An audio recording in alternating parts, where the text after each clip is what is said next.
Next question. Mhm. Is there a master plan for Bethel, meaning an actual architectural drawing of how and where residential and commercial development will occur, and when and how much property will be developed and how? Or are the building approvals being done on a first-come, first-served basis with no regard to a master plan? And if there's a master plan, where can people see it? That's in the Planning and Zoning Department. That is not under the purview of the Board of Selectmen. Under state law, the Planning and Zoning Commission has full control over that, and they are required by law to create what's called a plan of conservation and development, and that plan has to be updated once every 10 years. So that is the master plan for development. It lays out where and how much industrial properties are going to be permitted, residential and what size, commercial, mixed use, open space, park space. That is all combined into this very large document.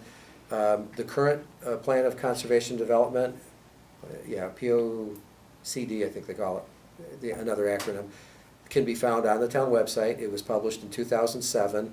The new, so this is 10-year, we're on the 10-year mark. But what does it look like? Does it have just general? No, it's got renderings. It has both. It has concepts in it as well as maps and just descriptions of goals that are established by planning and zoning. No, It's just a suggestion, or? No, it's a Okay. It's a roadmap for developers and residents to use. Mm-hmm. I mean, the town can't, there's a lot of misunderstanding about land use law. Let me put it this way. Somebody said to me when Domino's Pizza opened up over there next to the Sycamore, it said, how can the town allow another pizzeria? We've got 12 pizzerias already. Well, property owners have the right to use their property within the limits of the zoning laws that are established by the town. So if the zoning laws say you can put a retail establishment there, which includes a food service, you can't tell them what they can put there. You can't dictate. What you can dictate is how far back from the road it is, what the basic architectural parameters are. I remember seeing a McDonald's in Ann Arbor, Michigan that had this really nice carved wooden sign because it was a nice neighborhood. They didn't want the big glowing golden arches, so it was just this little sign down at street level.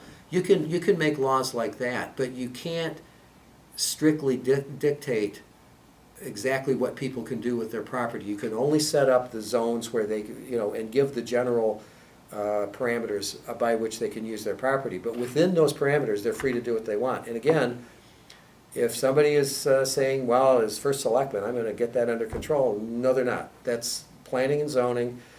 If a town does not have a planning and zoning commission under state law, then that function falls to the Board of Selectmen. But this town has had a planning and zoning commission for many, many decades, and they're responsible for that.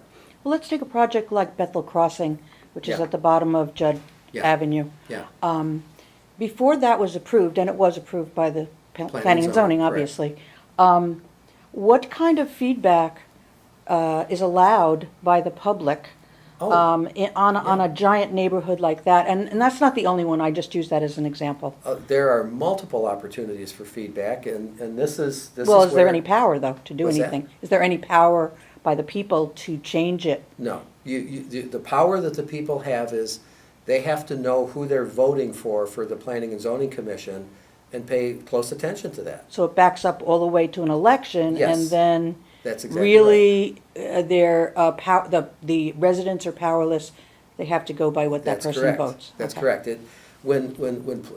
Now that we have, established by law, by our charter and under state law, we have a Planning and Zoning Commission, they have full power. They even have some budget that doesn't go through the Board of Finance and doesn't go through the Board of Selectmen, because they have the authority under state law to collect fees from developers that they can use. And this is a good thing because And they what's can, it used for? It's, Fees. well, I was just I'm gonna saying say, their it's- budget, yeah. It's used for like purchasing open space or for doing studies, like when we had DPZ Partners do the study for developing a walkable downtown. That's budget money that can come from from the Planning and Zoning Commission. But to your point, a Planning and Zoning Commission cannot be overturned by the Board of Selectmen, it cannot be overturned by a town meeting or by a referendum. They have final authority. The only way to overturn a planning and zoning decision is to sue in Superior Court. So, and I tell people this because I don't, my sense is that many residents don't really understand that. They go across the ballot and they pay a lot of attention to the top of the ticket. That's why we're having this interview. But then they go across, they say, oh yeah, I know him, he's a great guy, he's my neighbor, oh no, I know her, yeah, she's good too. If you're concerned about development, you have to talk to those are the candidates that are going to have a tremendous amount of power, way more power than the Board of Selectmen or the Board of Finance has when it comes to the physical characteristics of your town. So talk to them. Make sure that they're on the same page with you.